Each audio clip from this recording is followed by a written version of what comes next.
Sorry, this is not to be mean, but did you have any better replays? I mean, it is clear that neither Zoo, nor Tri-Zoo, or Zoo Cash will ever be good, but your opponents were either horrible or bricked. I also think, as a content creator, you should warn people that this deck is absolutely terrible, and has no chance in the higher ranks, and not praise it.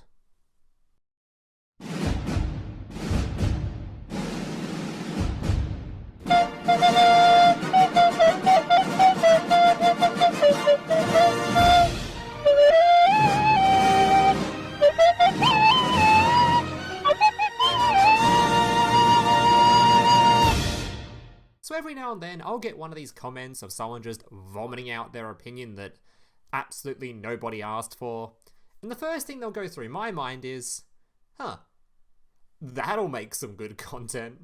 So since I have absolutely nothing better to upload, and I really want to cash in on some of that juicy December ad revenue, it's time to once again make fun of a rather silly comment on one of my videos. This time starring Mr.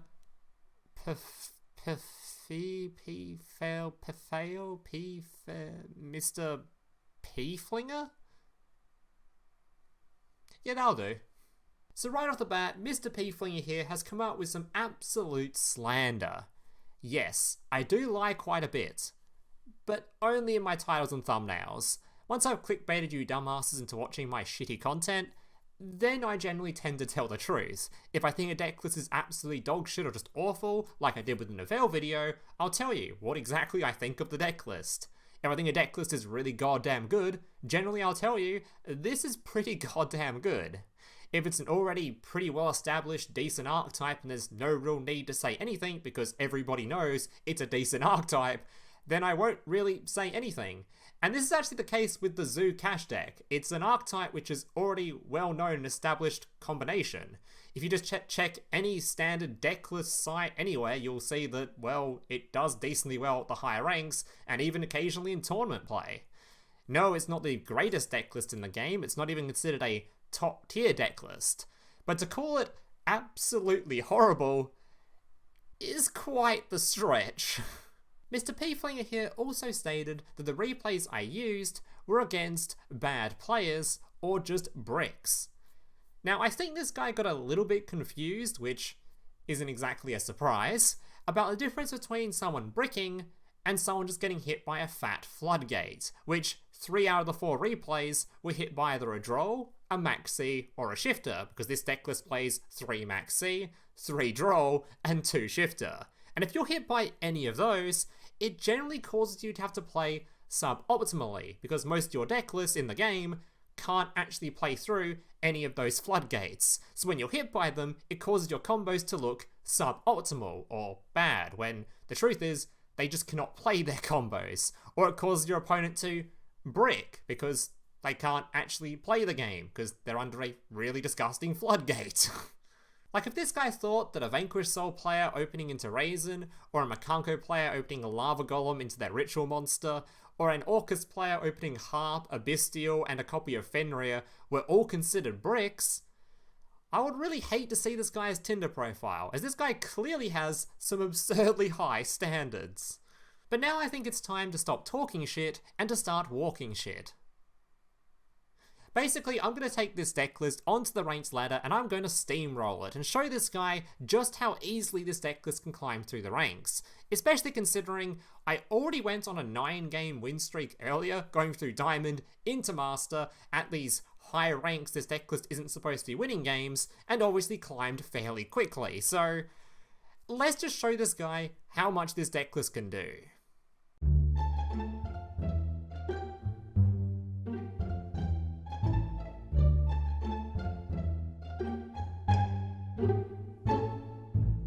Alright, so just before we jump into the replays, if you are interested in seeing the deck list I was using in these replays, just go check out the previous video I did on this deck list, which covers the entire thing extensively, and of course talks about all my choices as to why I played certain cards, and shows off some of the combos as well for you guys that haven't really played this deck list before.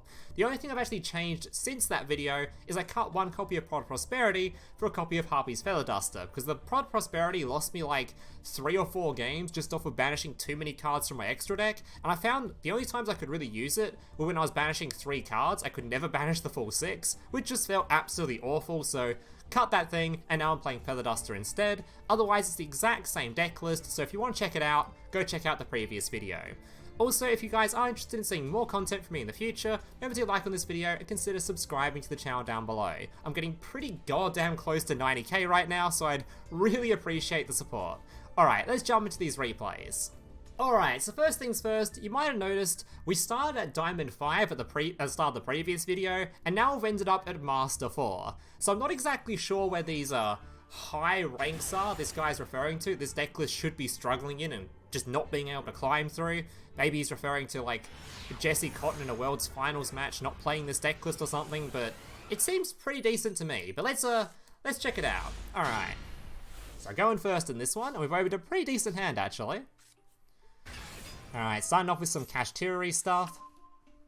Unfortunately, it's not the most optimal Kashtira hand. Doesn't matter anyway, we got hit by our Maxi. So we're just going to end on a normal summon, going into a Trident, setting our impermanence and passing. So that's one of the main upsides to this deck list, and one of the main reasons you'll notice we're not playing things like Call by the Grave and stuff, is at very worst, you just summon a Trident. You just normal summon Trident pass, and your opponent only gets 1 draw through Max C. So this deck doesn't really need to play counters to Max C as such, especially considering it's also playing Draw, which is also a pseudo Max C counter, so it's alright.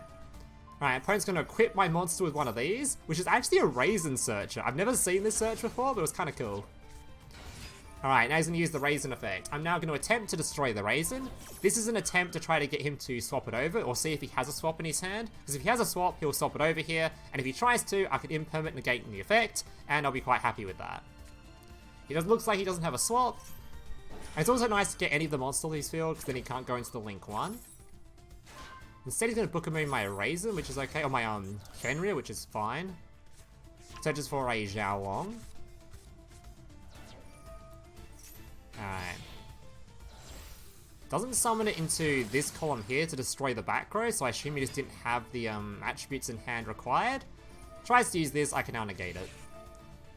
Honestly, I probably should have just negated the The reason I didn't negate the Raisin on the previous turn, after he activated the Book of Moon effect, is because I thought this thing flipped his own monster face down as well. I didn't think it just changed it to change its battle position. Otherwise, I probably just negated the Raisin. But it's fine, we'll negate this, and that's still pretty good. I'm still not super sure where the best disruption is, or where the best choke point is for this deck list. It is currently considered the best deck in the game, at least on most tier lists, so I'm not really sure where the best choke points are in this deck yet. It's too new for me. Alright, summon a Kurikara to nuke 1 monster, and then summon back the Fenrir, which is kind of a neat little play. Ends on a little bit of disruption at least. And unfortunately, none of this is a quick effect disruption, so I can just summon out anything and go straight for a Zeus. Yep, the other main upside of playing a Kashtira with the Zodiac stuff is the Zodiac side of things makes it so much easier to go second, or so much easier to play out your turns past your first turn, because then in your second turn, battle phase, swing in the face, straight for a Zeus. I decided to only go for a slightly smaller Zeus here, because I want to go for one of these guys later on in a second, one of the Draco Futures. Alright, so he's going to keep a couple of materials on him just for emergency, and get rid of the rest of the field. Before using Birth to, of course, bring back the Fenrir. Fenrir searching for a Unicorn. Rise Heart, banishing. I honestly probably should just use Rise Heart's effect to banish first, then use Birth to bring back that other monster, and then I could have maybe gone for a copy of this guy instead of going for what I did. I think that was probably better, so slight misplay here, I think. Yeah, definitely could have summoned a Rise Heart this turn if I played properly. Alright, Chibiting, summoning my Ram. Go for my Shakine, or Shakanine. For ending on a Trident to pop my own monster to get 2 Xyz monsters on the field, which of course turns into your Draco Future. Alright, speed up a little bit. There's the Utopic, and there is the Draco Future. Alright, let's see how our opponent tries to play through this. So it's not the most disruption, especially considering I don't want to use this Zeus. I do, of course, have a Fenrir, so it has a little bit going on, but not that much.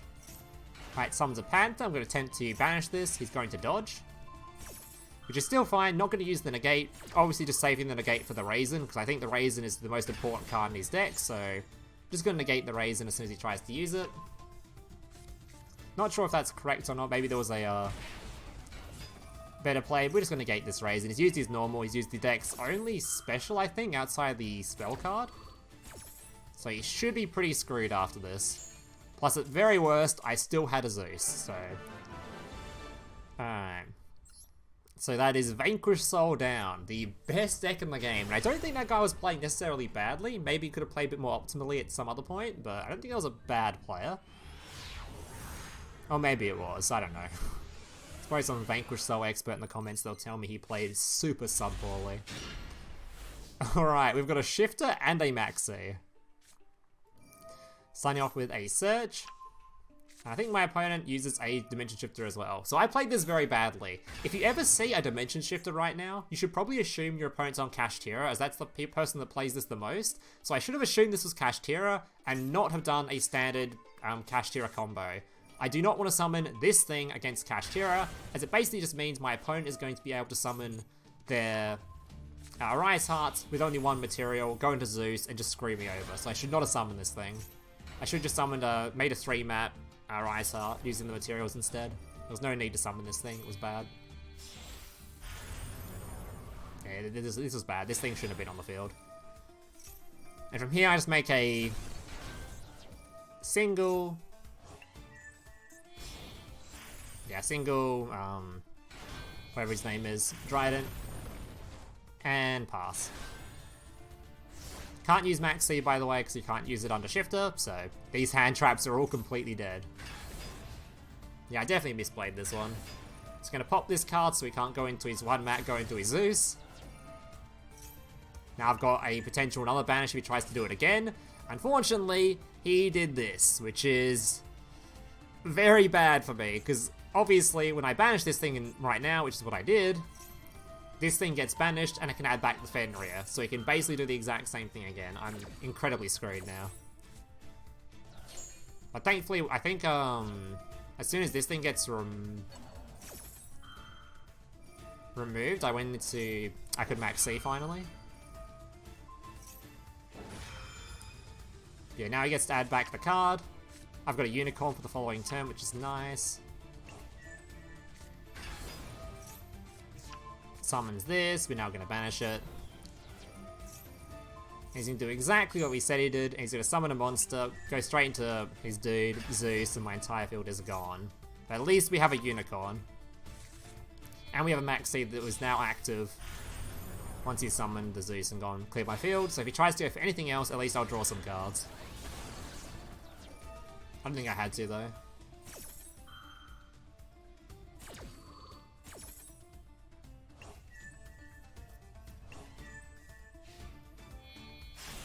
Yeah, and there's the Sky Thunder.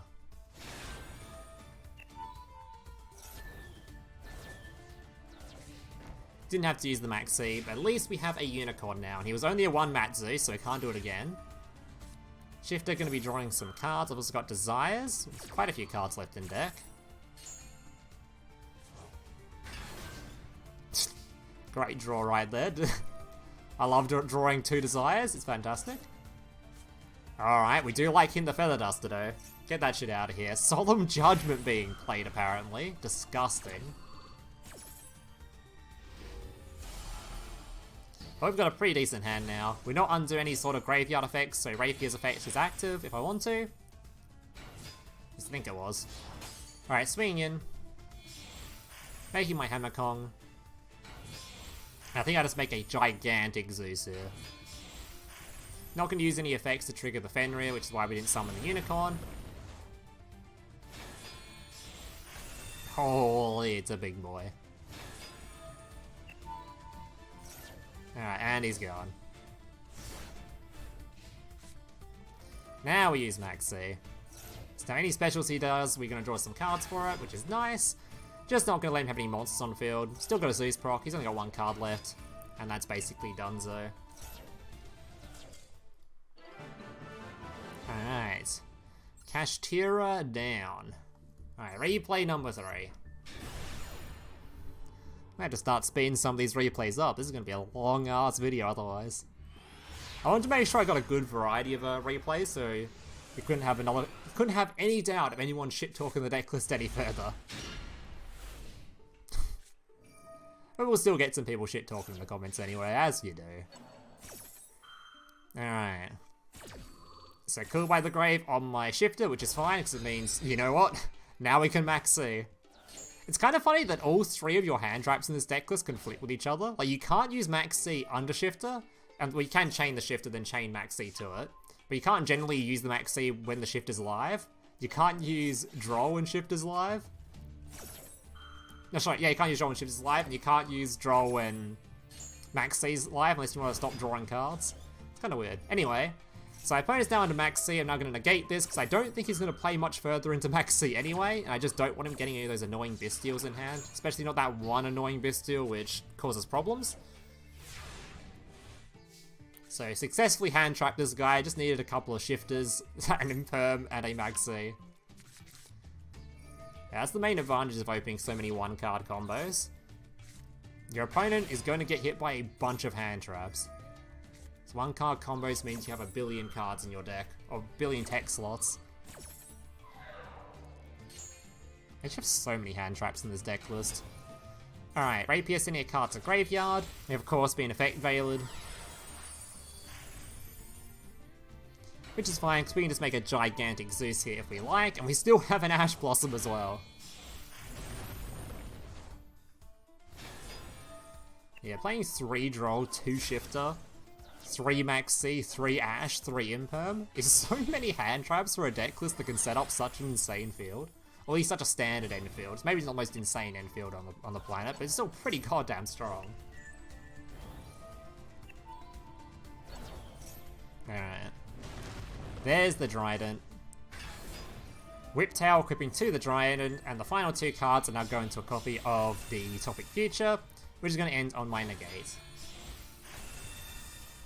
So Draco Future, we have a Pop, we have an Ash. I don't think this guy's going to be playing much more of this game, and I think, yeah, he just concedes. Unlucky, buddy. Alright, on to our next one. On to replay number 4.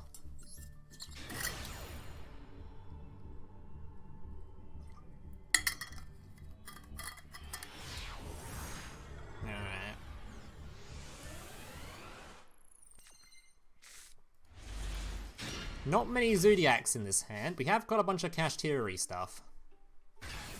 I want to show more going second replays, but it's really hard to get going second replays with the deck list where your main win con going second is you just shift it or droll your opponent and they concede.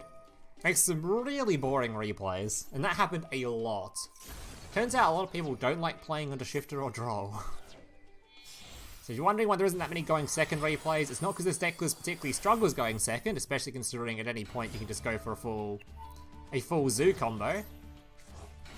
And just go into Zeus and hit your opponent in the face and nuke him. But yeah, you don't even get to do that very often, because most of the time you just hit them with a droll or a dimension shifter and they just concede anyway. Alright, it's going to pop my own monster here. This is going to allow me to add back one of the resources for a potential Zeus on the following turn. Summon out my Fenrir, Fenrir getting a search, grab my Rise Heart, Shangri-La, or Shangri-La, however you pronounce that thing. Rise Heart, banish 3, lock a zone, make your Kashtira. And of course we got a infinite impermanence as well. Quite an insane infield. Alright, so what's my opponent playing? Elements. So he's going to remove my Imperm, triggering my Arise Heart to suck up a card, activating Triple Tactics Talent. Now, against a typical Kashtira deck list, this thing is insane. In fact, even in this situation, it's pretty fucking insane. But the good news is, I don't have to panic, because even though it's non-target removal, I can remove my own Arise Heart before it has enough materials to even use its effect, so he does, with 1 card, remove 2 lots of disruption, but at the very least, he doesn't end with an Arise Heart on his field that he can turn into like a Zeus or something. And it also triggers my Unicorn's effect, and I know this guy's playing T-Elements now. It's going to pop my own card, and then I'm going to grab the one card that makes Telements cry if you banish it. Take a look at my dude's extra deck over here. I'm grabbing his fusion, and it's gone. He's not seeing that again. Banishing his last card on the field because why not? Maybe I could have saved this one. Didn't really... There was no real need to banish here. But I don't think this guy's going to be playing much further anyway. Yeah, because even if he hits like another Telement monster, what's he going to do? He can't summon anything. Let's go into a Shooter Rising. And yeah, just concedes. Yeah, I don't know about that one. Alright. Now I'm down to the final 2 replays. And I think these replays weren't quite as good as the other ones, purely because I wanted to show off a couple of replays from that 9-game win streak to prove it actually existed and I wasn't playing another deck list. But those replays weren't exactly as good as the other ones, at least in terms of just like content replays. Alright, up against another... Actually, this replay was pretty good. The final one isn't, though. Alright, imperming this. I think this imperm is actually really bad. I'm not really sure where you meant to imperm in Dragon Link. Maybe someone in the comments can let me know their thoughts on where the best imperm target is, because I have no idea what's you meant to be imperming here. This thing has 2 effects, so maybe it's good to imperm it. Not letting him get Boot Sector and not letting him revive rockets. I don't know. Either way, he got drolled here, so good luck. Droll and imperm, he's not playing too much. Alright, but then again, neither are we, really. We have got some plays we can make. We can make Kashtira and we can make Zoo plays, but we get hit with an Ash Blossom, followed by a Maxi. So I could normal summon here, then go into my Trident, but obviously this thing can just remove it at any point, so I'm not particularly, not particularly keen on doing that.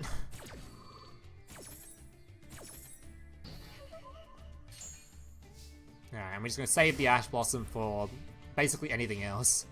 Could even use the Ash Blossom if you try to summon with this thing. Alright.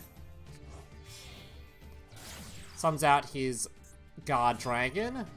I decide to Ash Blossom here. I think this Ash Blossom was pretty bad too. I was just sort of hoping he couldn't really extend much further if I Ashed here.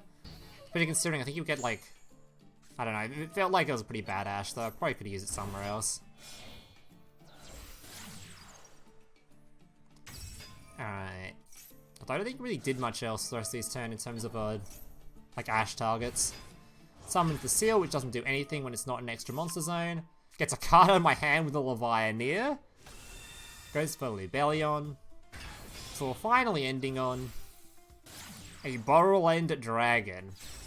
Which is cool and all, because it's not targetable, but he hasn't actually got any rockets engraved, so it doesn't really do a whole lot. It just looks scary. So of course, we've got a Zoo in hand, we know exactly what's about to happen to this man's field, and we drew a Droll as well for later on. Not going to do anything fancy here, just going to go straight for a big Material Zeus. And make this man's field vanish.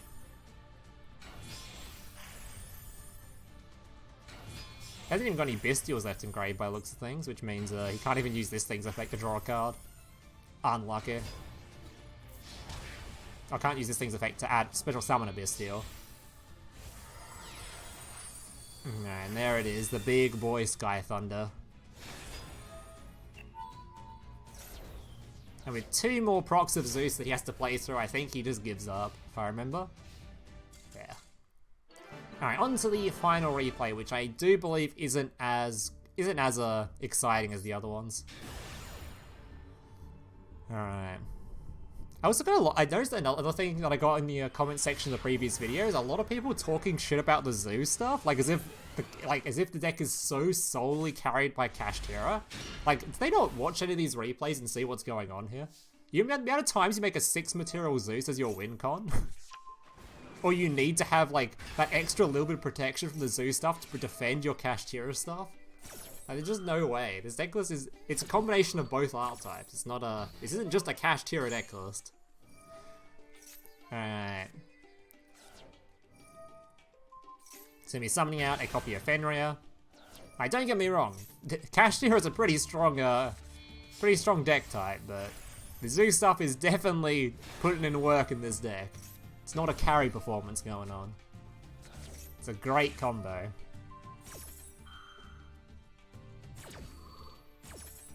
Alright, get an Imperm, which is kind of annoying because it means we can't actually go into our Rise Heart.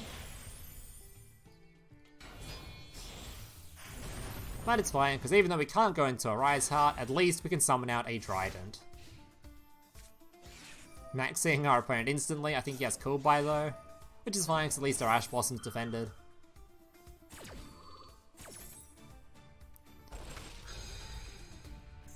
He's gonna open so many hand traps actually, because I'm pretty sure he ashes this thing as well. Activate this. Opponent ashes it, so this guy had Imperm and double Ash, and we still ended on a decent end field with some disruption. And as soon as he summons his card, we're gonna Ash Blossom that, and then we're gonna pop it so he can't go for his one card combo, which wouldn't be possible if we weren't playing Zoo in this deck list. Alright guys, that's gonna do it for today's replays. Hope you guys enjoyed them. Remember, if you did, please leave a like, subscribe, all that kind of stuff. And yeah, leave some comments down below, and thank you guys for watching. Hope to see you in the next one. Laters. Hey, big brother, can I watch SpongeBob? Shut up, Mokuba. I'm busy flagging YouTube videos to compensate for the fact that I have an extremely small penis. Oh.